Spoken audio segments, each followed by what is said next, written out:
Yeah, I was asked today what's your funniest memory was with Rick the Model Martel. Oh gosh, and I want to get I don't want to get into the story sooner than we get Rick on the phone, but when he came out and did the model thing, I thought it was the most fabulous, fantastic portrayal of a character that I've seen in a long, long time. I mean, he took this character much like Macho Man, and of course Undertaker and several other people, the Ultimate Warrior, and took their character and really made it work. And just, I mean, it just cracked me up to see him do that, and I laughed so hard. We'll talk about that when he gets on the phone. Okay, we'll cut to a quick break, and then we'll call Rick the Model Martel live on the show. We'll be back in a few moments.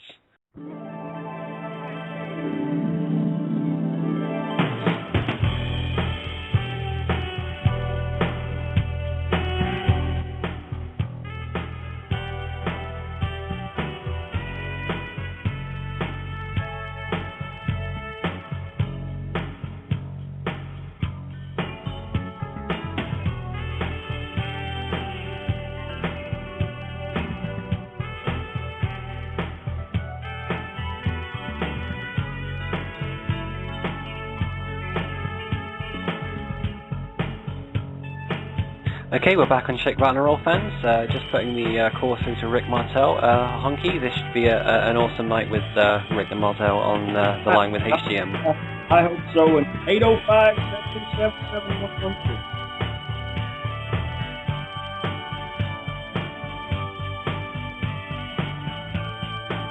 Okay, just putting the call Deviens through chez now. Coralie, Joanne et Richard. Laissez-nous un message et on vous rappelle dès que possible. Merci. That was French.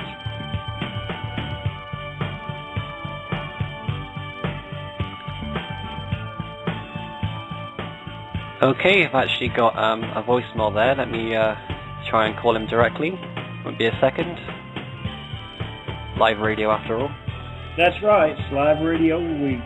Anything can happen. You never know what's going to happen. You shake, rattle, and roll.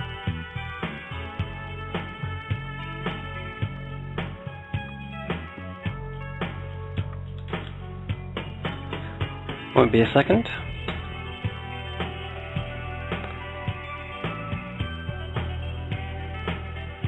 Mm-hmm.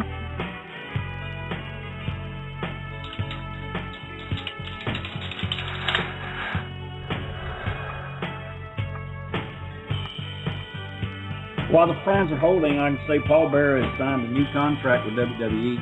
Wow, that's awesome. Great for Paul Bearer, great for WWE, and just like managers might be coming back, great thing. Proud for Paul Bearer. Okay, let me try him directly. It won't be a second. And if we can't get him, of course, we're waiting on Hogan. Please call us. Please tell the fans the truth, Hogan. Come on. Step up to the plate, be a man for once in your life. What happened? You took so many steroids, you got no tunas anymore? Got no Niagaras, no onions?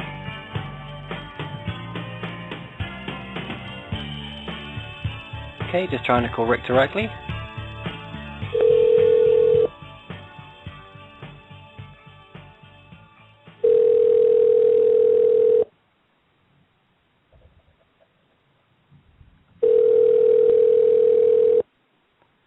Hello? Hi, is this Rick the Model Martel?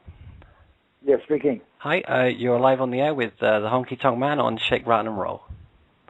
All right. Oui, oui, monsieur. Oui, comment ça va? Good talking with you. I was. They wanted to know a funny story about that I could remember about you, and all that could come out of my mouth was, as I saw you at Cauliflower Alley a few weeks ago, you are the model. But of course. Yes. Yeah, we had a good time, didn't we? Oh, we had so much fun. It was good to see you and sit and reminisce and have dinner that night at the at the convention when you got up and accepted the award for your brother and everything, and I looked at you and the way you were dressed, and I said, "You are the model." Yes, yes, of course. And yes. you know, Remember, arrogance is not just a fragrance; it's a way of life. It was so great to see you and be with you, and I was thinking today and even all week. I think you and I only had one match together in the ring. It was a 6-man tag, if I remember correctly. That's right. It was Meadowlands in New Jersey. Myself, and the Hart Foundation, I think, was you. It was you, Ricky Steamboat, and I'm thinking Macho Man Randy Savage. We were in a 6-man tag. Yes. Because we never really, we worked together or, against each other or, just at one time, and that was it. And I wish it would. I think there was a time Tito and I worked with you. I think that's what it was. It was Tito. It was Tito and Tito Steamboat and you against myself that's and right. Hart. Yes. Yes, that's you're right. That's correct. Exactly. Yeah, sounds good. But I was talking with we have different guests on every week, and like Paul Bearer. We went for 20 years and never crossed paths, and then all of a sudden we saw each other for the next 10 years straight in a row, and same as you. I never crossed paths with you till we met in WWE.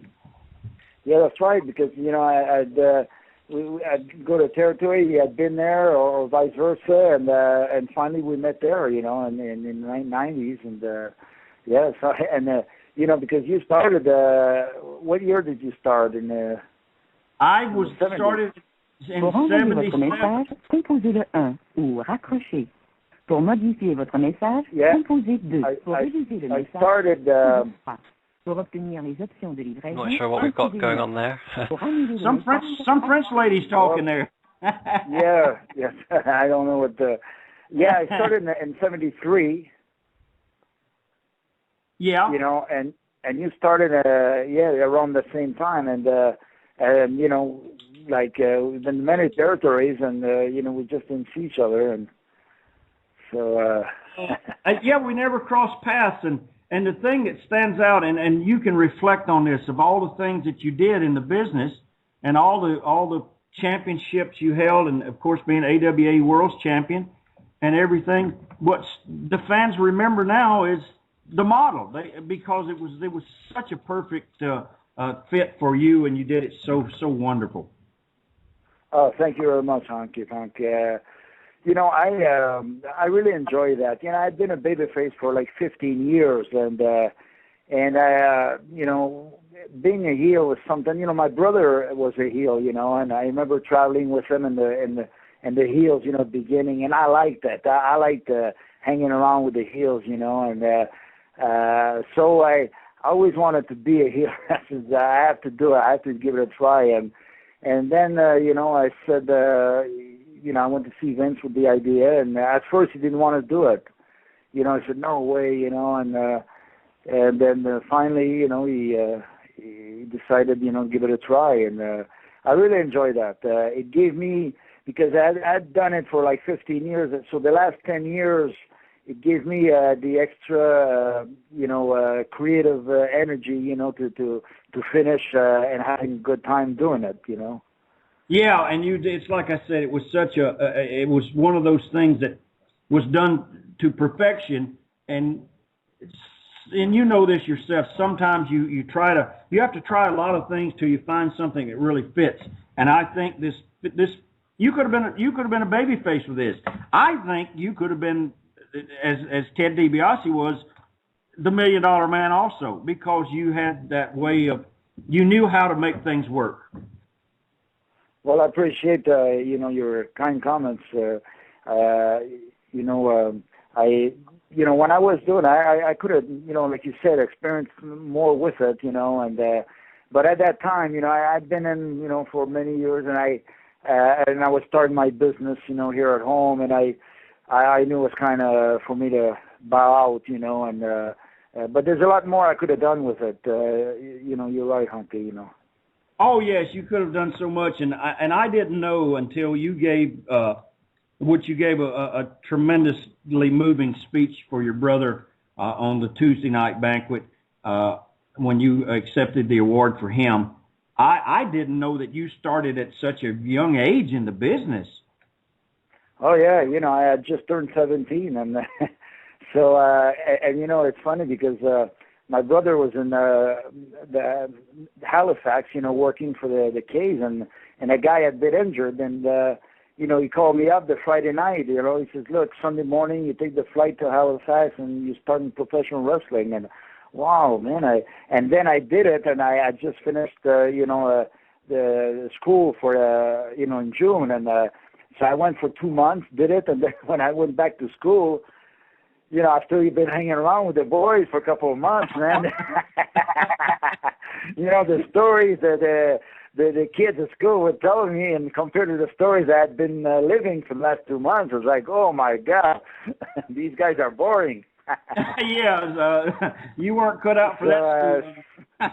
Yeah, so I went, I went for a day and a half, and then I went to give the principal, I just said, well, I'm finished, and he couldn't believe it. And my parents, of course, were hot at my brother, said, you got him hooked, and never looked back since, and but Honky, coming back to Cauliflower Alley Club, I really enjoyed your performance. That was a lot of fun, that was great, and it was so, like I said, Las Vegas, in Las Vegas, and I had a lot of fun watching it. It was great.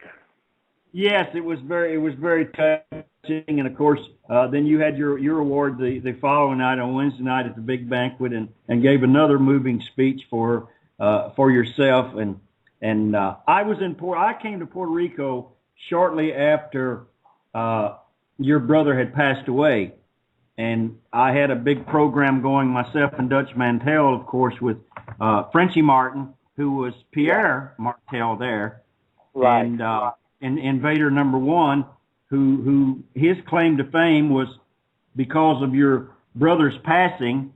Of course, his heart punch, mi puño, is what he called it, my punch, and so that catapulted him to stardom in Puerto Rico. Yeah, unbelievable. I'm using this, I love, when I think of that, it was, I was only 22 at the time when that happened, and I was so out of it, because, like I said at the union, he was my only brother, my best friend, my mentor, my idol. I was losing him. I was just, and when I went to pick up his body, at that in Ponce. Imagine the hospital in Ponce, Puerto Rico. Can you just right. can picture that, right? And they got him out of there, and it's like a dog pound, and then they gave me the autopsy report all in Spanish, so I didn't give a shit how he died. I mean, all I knew is just he was gone, and that was it took me a few months, to get over that, and especially, back then, Honky, there wasn't that many wrestlers dying at that age, right? No, we always knew that it would be a car wreck or an old age or something. Yeah, exactly, and so that's why it was a shock to everybody, and especially me, and then I went back. I was working in Atlanta, and I was hanging out, with Tommy Rich, and Tommy, he helped me a lot to go through that period. He was really good to me.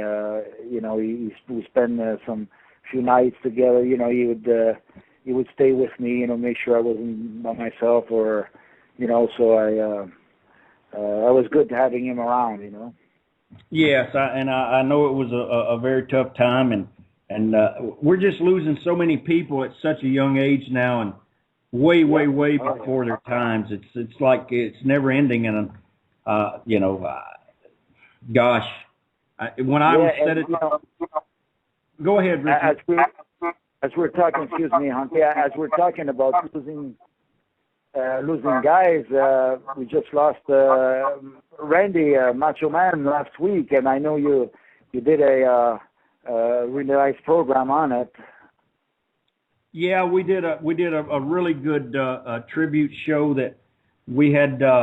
It was a record-breaking number of people who tuned in to listen and responded, and I've had nothing but positive response over the tribute, and it was just such a state of shock because I was out in San Jose, California, and the promoter calls me and says, I've got to go to the airport and pick up Lanny, and he says, I don't know what to, I just got word about Randy's passing, and I don't know what to tell him, but fortunately for Lanny and I were going to be in a tag match that night. He was changed planes in Dallas, turned his phone on, and was able to turn around in Dallas and head home.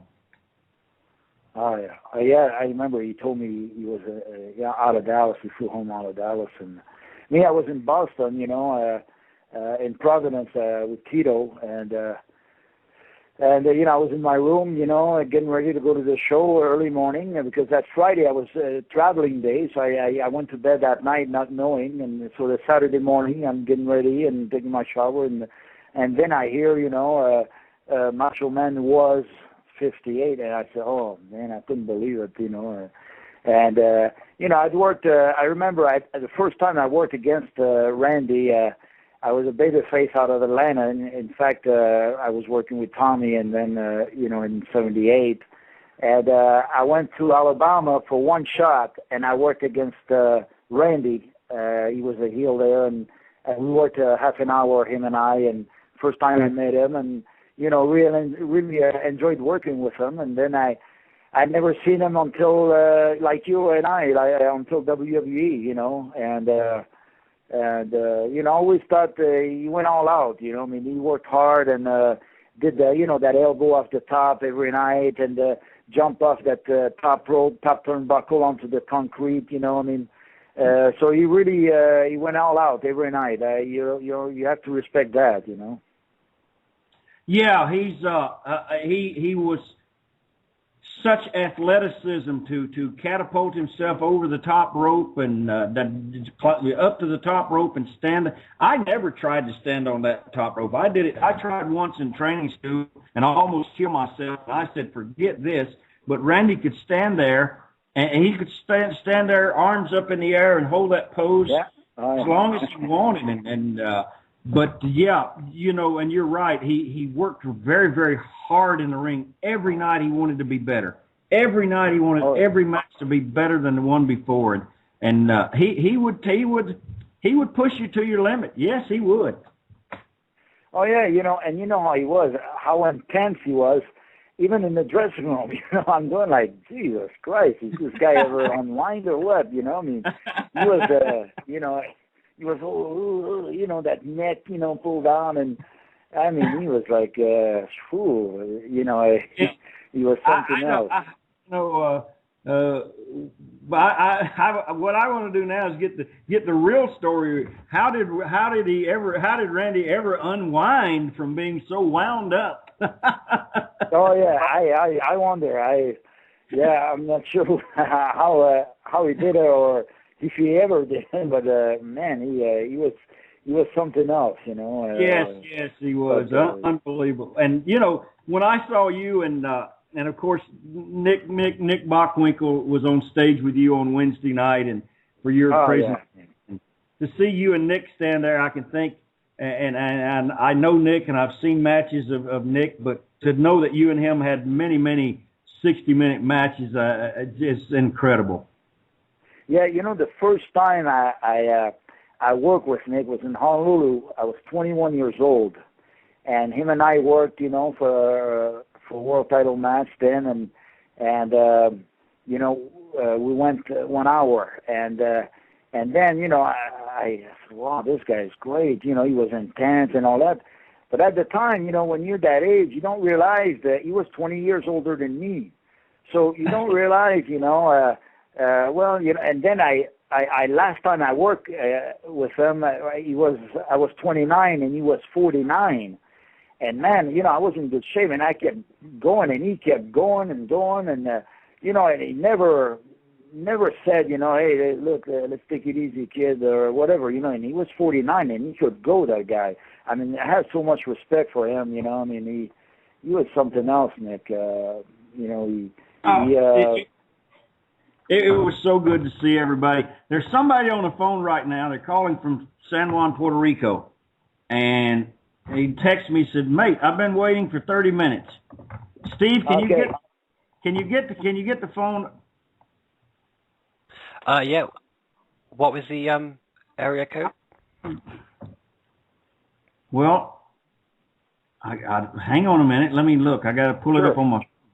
It takes me a second. Rick, you're like I am. I don't understand all this nonsense with these telephones and everything. And I'm the same way.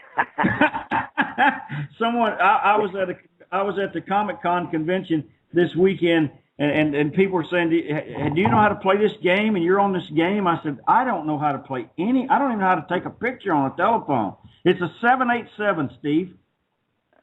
Okay, we haven't actually got that on the line anymore, so it looks like they've not come through yet. But we do actually have a wrestling legend who does want to talk to Rick the Model Martel. If we can call him up.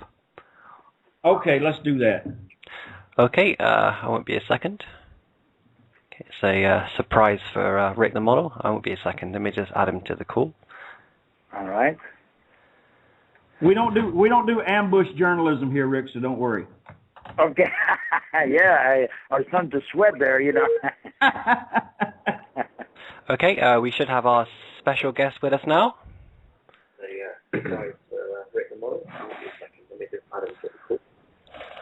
Lanny, are you on the line?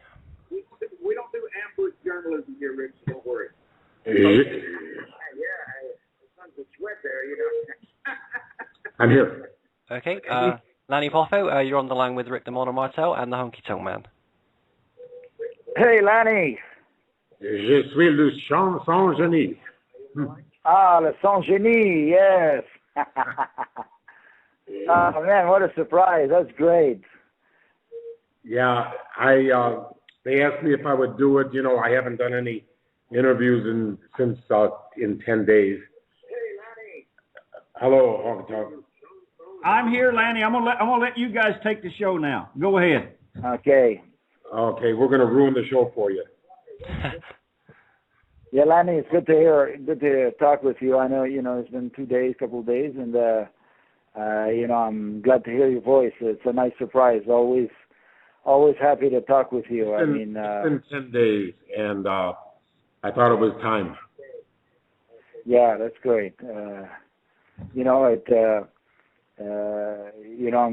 I'm glad to talk with you, and I know how hard it is, to lose a brother. I mean, I've been there, and it's I know how you must feel, and like you said, it takes a few days, and it's great that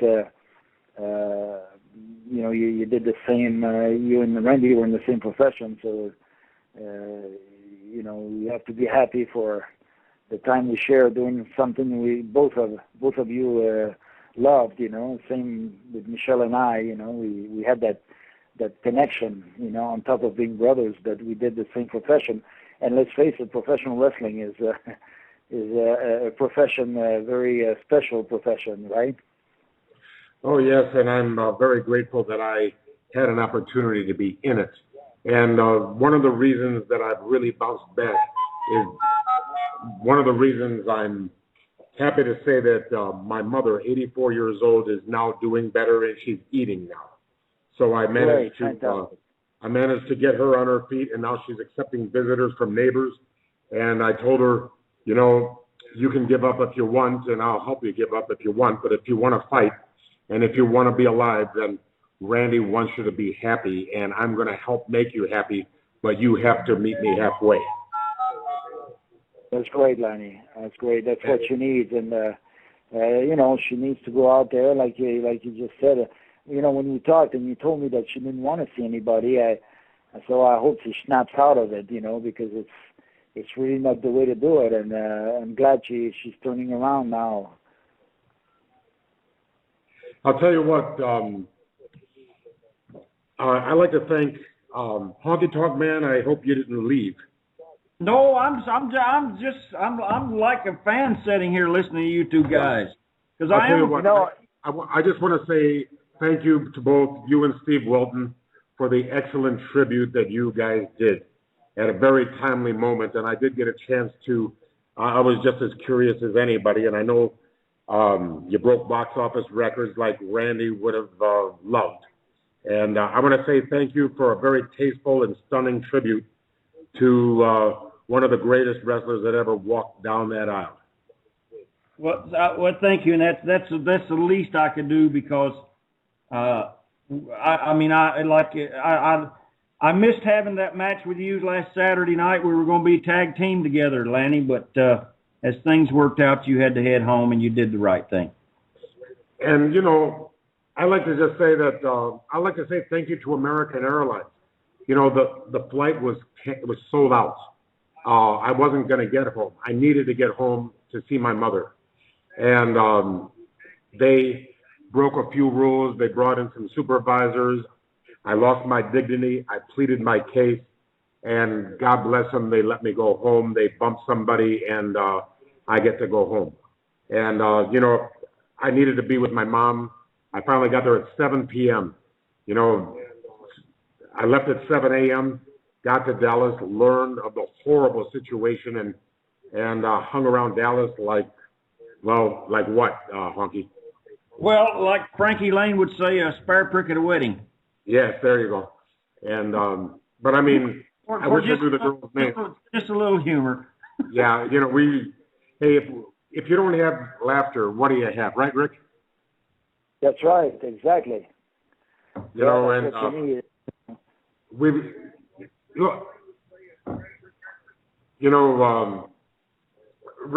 and I have got some private jokes, and so does Honky Tonk and I. We've got some jokes that only mean something to us. Rick, why don't you, I'm a little bit tired and exhausted from talking. Why don't you tell them how that Saint-Genis thing came about with, René Goulet? Yeah.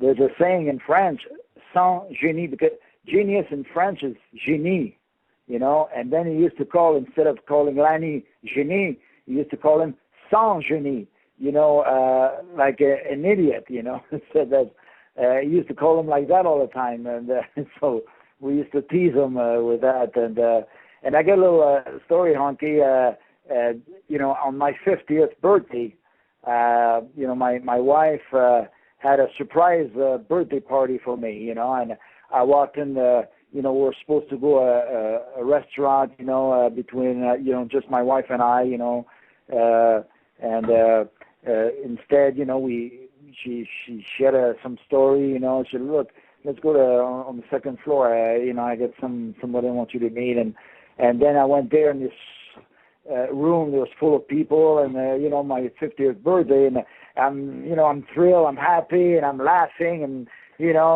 and then all of a sudden there's a clown coming through the crowd, I said, who the hell is that, and this big clown, and then he comes in front of me and he's not saying a word. I'm going, Jesus, what is this? Am I supposed to recognize this guy? And then I see those eyes, and it was Lanny that flew in, from Florida, just to surprise me. That was great. I really appreciated that. What a nice surprise, and I never forget that. Lanny and I Honky, we used to travel a lot on the road together, and he was my co-pilot, and he always, I'd be driving and doing the driving, and and of course I didn't trust his driving. He drove like really horrible, so I would always do the driving, and then he'd come in with all these useless facts, did you know, Rick, about this and this, and oh man, I used to rib him about that, Rick, I have someone on my cell phone on speaker. I will see maybe you can hear him.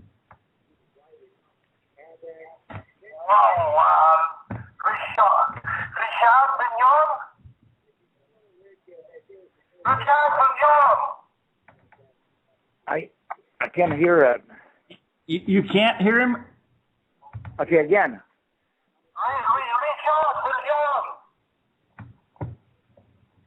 I'm having a hard time. Okay.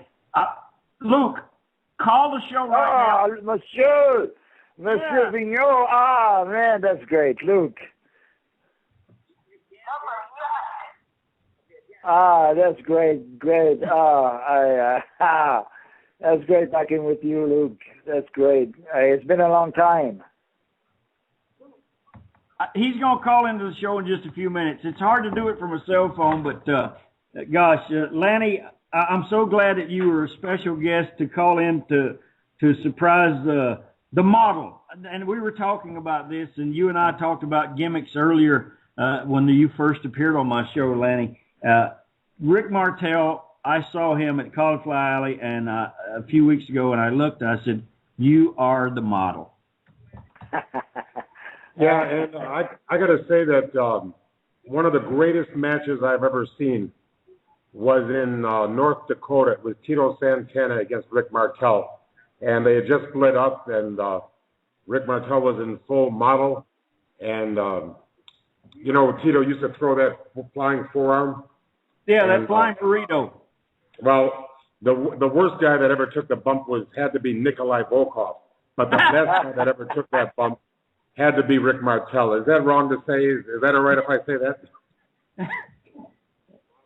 Yeah, we used to joke about that, you know. I said, oh, man, they'll remember those people, you know, for years and years, you know, that kind of bump I took, you know. Well, it was hard to take the bump from that flying burrito. I mean, I can promise you that if it was a great match, it was because since Tito's not on the show tonight, I can say it. Rick was probably leading the match and leading Tito. So, I'm just saying. Okay, Honky Tonk Man, I want you to picture in your mind Nikolai Volkov taking the same bump, falling in 15 different pieces. Well, I really never saw Nikolai take a bump, so. Nikolai taking a bump, but I enjoyed you know, working with you. It was like going to a dance, you know, and he was great to work with, and you know, in fact, you know, when we worked together. You and the Hart Foundation. You were with Jimmy, right? Jimmy was in your corner. Yes, Jimmy Hart. Yeah. I used to. I remember in Europe. You remember when you would take the bus, you would always want to be the first one, you know, and you'd get up early in the morning, so you'd be the first one right by the bus, so you could sit on that front row seat. Always the first up, first on the bus, first off the bus. I can't say enough about what he did because, listen, I would never have achieved my success without him getting me out of bed and dragging me around to do the thing. Oh, yeah, he was great, yeah. You know, I remember that one night, we were in Germany, so I ribbed him, you know, I got up really early, and I went on waiting for the bus before him, you know. Oh, he was hot. He was hot. And I went, I got sat on his seat on the front row. And he was, I said, come on, Jimmy, I'm just ribbing you. I got him really good. Okay, we've actually got 787 on the line. I'll put him through now. Bushwacker Luke, are you there? Yes, mate. How you doing, Rick? Good to hear from you, Luke. Great. It's great to hear you, mate. Lenny, I'm very sad to hear about Randy. We spoke on the phone earlier last week, and my condolence goes out to your mother and yourself. Well, thank you, Luke, and I appreciate that. You know, I was glad that you called me. Where? You're calling from Puerto Rico? No, I'm up in Canada now. I'm with all the Frenchmen up in Canada. Okay. What about in Canada? No, I'm up where you first started in the business in 1973, up in the Maritimes. Ah, okay, all right. I heard you. I was listening to you before when you first said your brother called you up or someone got injured and you headed up to the Maritimes. And I remember you being up here, and then the next territory we were together in, that was your first, more or less, territory out there was Stampede. Yeah, that's right, in Calgary at the St. Regis Hotel. You remember that, Honky? Oh, please, don't mention. You were a 17-year-old kid then. Yeah, the St. Regis Hotel. Oh man, I was 17 years old, and Mate, there's a lot of stories about the St. Regis Hotel with the boys from the 70s and the 80s and even to the 90s. The old St. Regis Hotel. And I was with Ricky. I was just with your mentor, one of your mentors. He left me yesterday. You won't guess who it was. No. Who was it? Leo Burke. Oh, Leo, yes. Oh, God bless him. Yeah, Leo, he was great. Okay.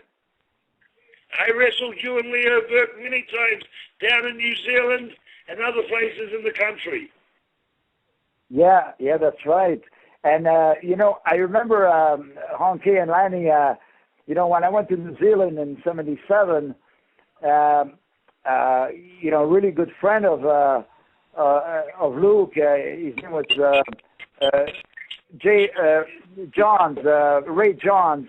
He was partner with Luke in different venture discotheques, and they had after hours bars, and oh man, it was great. I used to hang out at those bars. Ray and Luke ran bars worse than the St. Regis. Yeah. Hey, Ricky. Honky knows Ray. Honky met Ray over in Florida many, many years ago in the early 80s. Oh, you met him? Yes, I know Ray. Yes, I knew him, and I knew all about those bars. And it's like I said, I think Leo Burke still hangs around the St. Regis. Yeah, that's right. He lives not far from there. I don't know if Lanny remember Honky. Remember Ray Jones from New Zealand? Yes, I remember Ray. Yeah, that's the guy that Ricky used to hang out with in New Zealand. They used to train every day together, run. They used to train for a couple of hours. This is how crazy they were then. And then they used to run for about 10 miles every day. Oh, yeah. Yeah, we used to run every day, and I remember King Curtis. The end of the run was up the hill. Remember, Rick? The end of the run was up the hill. Oh yes, that's right. Yeah, where Mark Lewin stayed. I'll go on to another story about Piper, you, Buddy Rose, and myself stopping at the side of the road. Buddy and you and Roddy having races on the side of the road, coming home from the towns or going to the towns in 79-80. That's right. Yeah, we used to sprint with Buddy. Yeah. Oh man. That's great. We used to argue in the car, stop the car, and we'd set up a race, and that all race, because you know how big Buddy Rose was, and he used to bet against them, that he could beat them. Yeah, that's right. That's going back, isn't it? Ricky, Roddy, Eddie Rose. Hey, Luke, how about Elton Owen? The Elton stories, the shooter trophy sitting in the locker room in Salem. That's right. Hey, Honky, have you ever worked Oregon?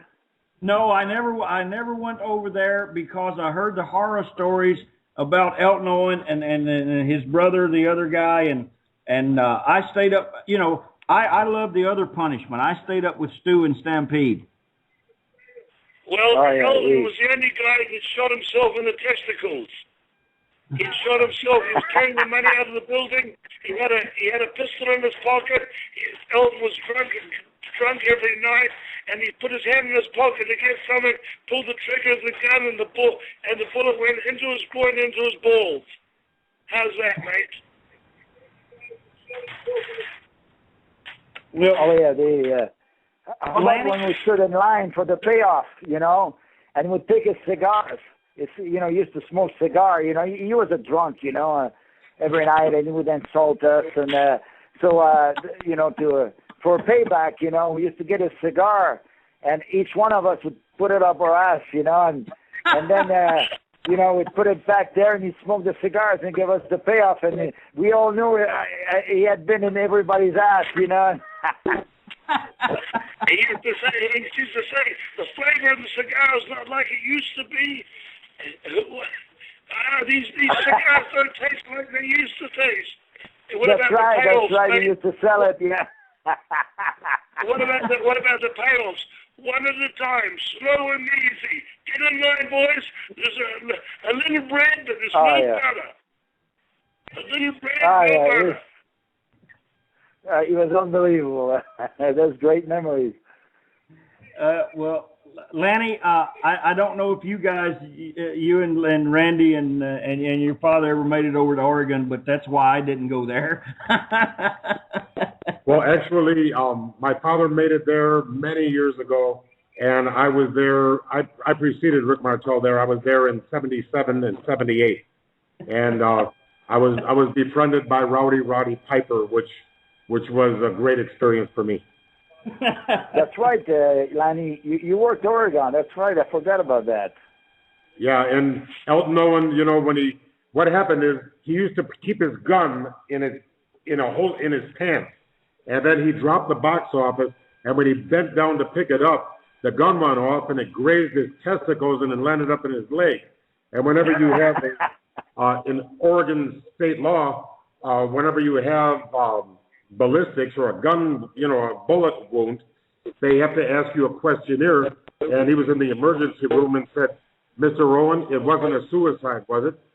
And he said, "God damn it, if I were going to kill myself, do you think I'd shoot myself in the balls?" Man, there's so many stories we could talk about. Elton knows Don was the sane one. But Elton was crazy, but it was a great little territory, short road trips, one long trip, but all the rest were short road trips. You got paid the same night, and you had a good time there. I tell you what, I enjoyed the hell out of it. And another guy that befriended me was Jimmy Snuka, and he really helped me a lot when I was there. He didn't stay that long because he went on to Charlotte, North Carolina, and then to become one of the greatest stars ever in New York. And you know, so but Jimmy Snuka was very, very nice to me when I was there. Yeah, we had one of the crew. Oh yeah, you know, with Buddy and all that. And Don Owens was one of a kind. You know, he was really a character in the likes of Stu Hart and Jim Barnett and all that. You know, he was a real character. He used to pay you in you know, in rows of quarters, and God damn it, you know, he was a funny guy to work for. You know. Hey, Rick, let me ask Rick. Well, some nights he'd pay you all for $1 bills. The whole payoff. That's even right. if you're on the top of the card and you're making $500, you get $500 $1 bills. That's right. Go ahead, Lanny. I say, and Elton would say, "Don't tell anybody what you're making," you know. Yeah, like we're gonna tell everybody. But you know something, Rick? I would love to be able to take my skull off and take my brain and hold it under a faucet and wash out the memories of the ugliest thing I'd ever seen. Do you remember in the WWE when we were driving down that road and Buddy Rose mooned us? Oh, yes, I remember that. Well, I would love to forget about it. Unfortunately, yes. Holy shit, was that ugly. Boy, his tail, over the 10 years, he went from 235 to 350. Yeah, unbelievable. Yeah, and another a great talent, a very great talent, Buddy was. Oh yeah. And you know, when I met him in WWE, a great guy. He was always treated me with the utmost respect. I'll tell you something too. I copied his gimmick because when I was there, he had lost a haircut match and he wore a wig. And so when Brutus the Barber Beefcake cut my hair in 1990, I got a lot of pops with, you know, pretending to be humiliated when the wig came off. That was the gimmick. And it was an absolute steal of what I had seen Buddy Rose do. And the truth must be told, I copied it. Well, we all Buddy was always thinking how the fans would think next week, and he would outdo them. Him and Roddy used to sit and scheme, and that's how they sat in that same territory for 10 years. Yeah, that's right. Yeah. Anyway, fellas, we're at the 5:30. We have to take a hard break. Ricky, gosh, it's been wonderful. Hey, thank you very much for having me on. You know, I really enjoyed that, Honky, and you know, what great surprise, you know, talking with Luke and Lanny. I really made you know, my night and my week, and I really appreciate it. Well, thank you so much for coming on the show, and we'll have you back again when we'll talk more about the career that you really had that was before. You know, and Lanny had a career, and Luke had a career. We all had careers before we were finally remembered for our last career, which was, you know, you're always going to be the model, but you weren't always the model, and Lanny was not always the genius, but he'll be remembered as a genius, and Luke will be remembered as the Bushwacker, but we all had those long careers before all these other names that we're going to be remembered by now. But Lanny, thank you so much, and take care of your mother, and you're doing a wonderful thing. Oh, and I just want to say once again, both you and Steve, thanks for the tribute to the Macho Man. That was the best I'd ever seen. Thank you so much. Thanks. Thanks, Rick. All right, my pleasure, Honky, and bye-bye, Luke and Lanny. Bye-bye, Luke. See you. Okay, we're going to cut to a quick commercial break, and we'll be back in a few moments. And obviously, I'd like to say that we love Lanny and wish all his best to his family. And thanks so much for our guest tonight, which is Rick the Model Martel and Bushwacker Luke. And we'll be back in a few moments.